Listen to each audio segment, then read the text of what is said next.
Perut buncit tapi keras. Tu bukan lemak.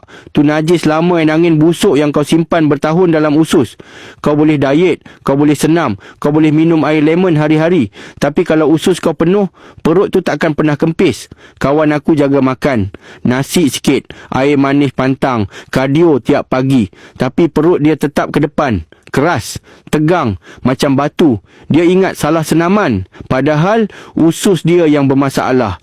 Buang air susah. Kentut berbau tak henti. Sendawa lepas makan. Perut rasa penuh walau makan sikit. Lepas cek, doktor cakap straight. Ni bukan buncit biasa. Ni buncit usus. Najis lama tak keluar. Angin tersekat. Toksin berkumpul. Dari luar nampak buncit.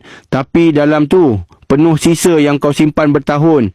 Sebab tu badan lesu. Sebab tu kau stres. Sebab tu perut takkan surut walaupun berat dah turun. Aku recommend dia. Lendir Raja. Herba semula jadi. Formulasi bantu. Lembutkan najis lama, singkir angin lama. Bersihkan usus macam cuci longkang. Bantu perut mula kempis dari dalam. Bukan luaran semata. Dia ambil 3 biji sehari. Pagi, tengah hari, malam. Hari ketiga, perut mula rasa ringan. Hari kelima, lawas. Tak perlu meneran. Hari ketujuh, dia cakap sendiri, "Bro, aku rasa aku simpan najis 5 tahun dalam badan.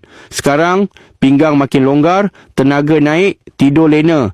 Jangan tunggu sampai perut makin keras.